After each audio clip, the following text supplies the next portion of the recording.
I thought I was coming here to do a spoon carving demonstration, but I couldn't find the workshop, and then I realised it was half term.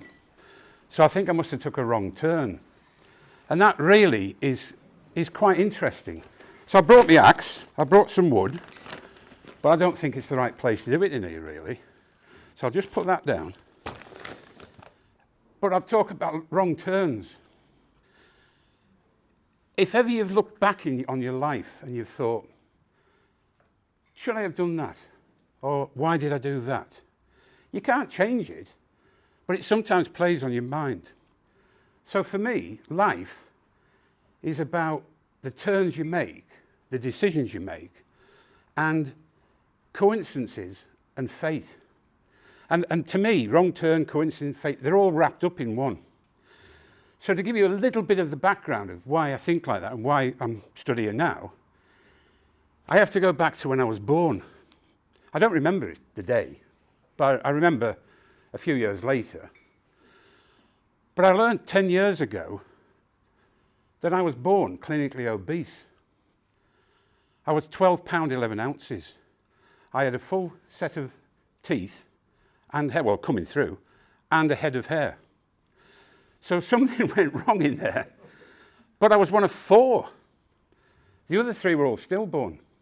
And I learned later in life that my mum had lots of miscarriages, and she'd taken a choice of taking fertility drugs.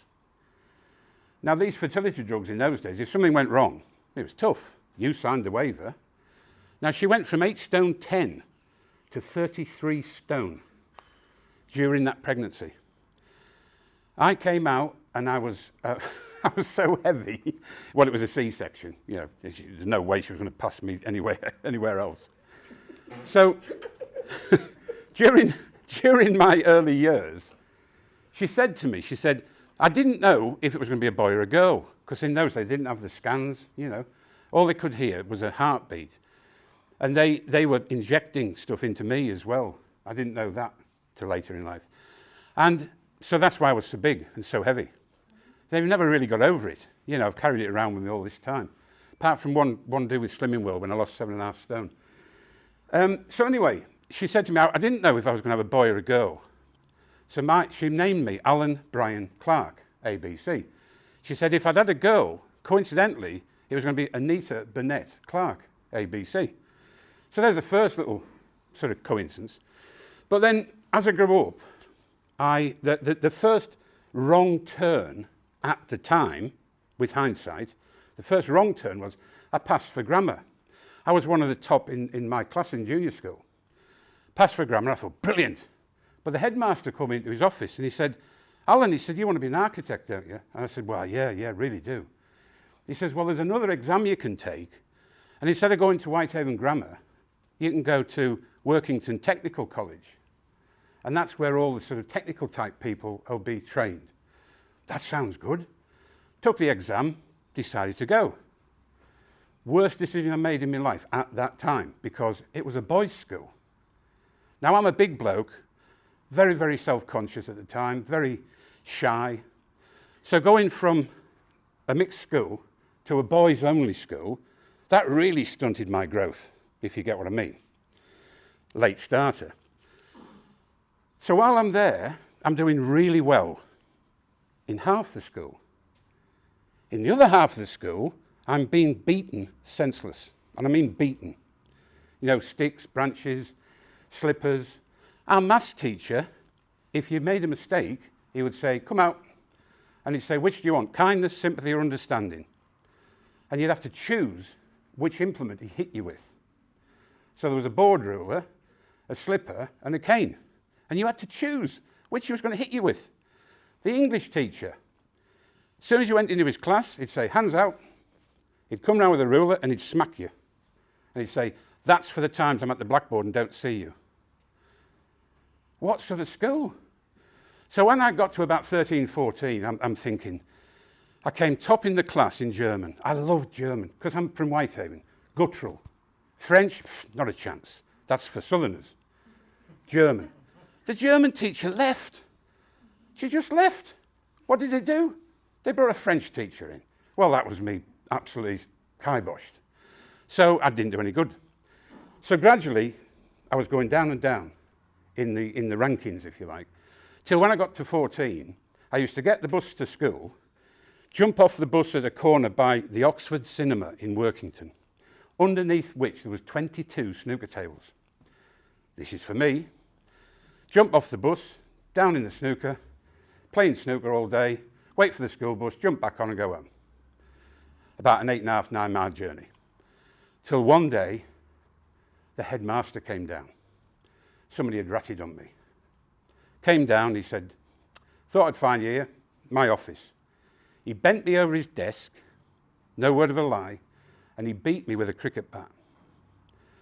Then he said, you're out. So I was gone, 14-year-old, no exams, no O-levels, no A-levels. First thing I did, I went down into Whitehaven and got a job. Because in those days you could. 14-year-old tyre fitter storeman. I wanted to be a paint sprayer panel beater, but that particular day they weren't taking anybody on. So from that point on, I thought, what do I do now? I don't want to be like this all my life. But because I'd been kicked out of school with no qualifications, in my head, I'm a humper-dumper. I'm going to be in a warehouse, I'm going to be driving a forklift, I'm going to be just humping and dumping, because I have no qualifications. But then I was in the ATC, the Air Training Corps, and the officer, who actually was my chemistry teacher at the other place, in which I was doing well, he said to me, why don't you join the RAF? And I said, well, will they let me in, having been kicked out of school? He said, yeah, you probably. So I went to join the RAF as a boy apprentice. What did they say? The first thing they said was, application papers, parents' signatures, you need your headmaster's signature. What? So I filled out papers to go on the Big Brother scheme to Australia. The first ones that came through were the RAF ones. And I had to take this application and go to see my headmaster, Mr. Cowan. Oh, still remember him. So I went to see him and I said, I'm joining the RAF, hopefully, but you've got to give me a reference. He went, sit down, Clark. So I sat there and he wrote this reference and he said, have a read of that. And I read it and I thought, who's he on about? It's not about me. This is glowing. And he turned around and he said, Clark, you're not a bad kid, really. He said, joining the RAF's going to make you a man. So he gave me a good report and I joined the RAF. 8.5 years going around the world on mobile air movements, saw a lot of the world. Unfortunately, in the late 60s, early 70s, a lot of the camps that we were going to were closing down because they'd changed the way the armed forces were running then. So I came out of the RAF, went into a hotel, bar management, easy job, bar management. Then I thought, no, this isn't for me. So I got a job. My girlfriend's dad worked in a food canning plant in Bardney in Lincolnshire, Morell's. I don't think any of you will remember Morell's. But I went there and I became assistant production director. What do you call it? Assistant production, whatever. I used to assist with the production. So I was really enjoying that, but it was like really bad wages. So I got married, met my wife, got married. 7 weeks we'd known each other. We didn't have to get married, and we didn't propose. It was strange. We just sat talking and said, well, we might as well get married. Yeah, that's a good idea. Why don't we? So we just got married. We borrowed my father-in-law's rent money to pay for the license. We had 6 people at our wedding. One of them was my driving instructor, and one was the reporter for the local news. We had a Victoria sponge cake with 1 candle in it. That was our wedding cake. The neighbours did that for us. 46 years later, we're still here. So anyway, having got married, I thought, I need a better job. I need more money coming in. So I got a job at a foundry as a labourer. But it was double the money I was on as a production assistant. So I thought, I'll have that. Well, within 18 months of being at the foundry, I was the senior foreman in the core shop. I don't know how I blagged my way through that, but somebody saw something in me. And then they said, well, last in, first out, I'm sorry, we're going to have to make you redundant. The guy that we refused your job to, you're going to have to train him up. And I said, well, that's great, isn't it? That's the way it was in the 70s. So I trained him up, and they said, well, we don't want to get rid of you. Work study. Do you want to do a work study course? Yeah, okay. So I did a work study course. Immediately after I finished it, I got a job at RHP Bearings in Newark. And from that, I came back to a little woodworking factory in Lincoln as a works-area engineer and became a project engineer. And then I found out that the factory was owned by Magnet. I'd never even heard of Magnet at that time. And Magnet were big in Keighley and the surrounding areas. So then suddenly, after working there a couple of years, they said, we're shutting the factory down. We need you to move all the products up to Keighley. So we moved all the products up, and that's how I came to Keighley. Then I found out I was the only one of 250 employees that was actually asked to stay in Keighley. Long story short, I ended up being the warehouse and distribution manager. And then the Swedes bought it and got rid of 40 middle management. So we all got made redundant. I was told, you can stay a fortnight, but you can go straight away if you want, and clear your office out. I said, right, fine. So I've still got the chair, I've still got a desk, and I've still got a filing cabinet at home from my office, clear the office out. Well, that's how I got to Keighley.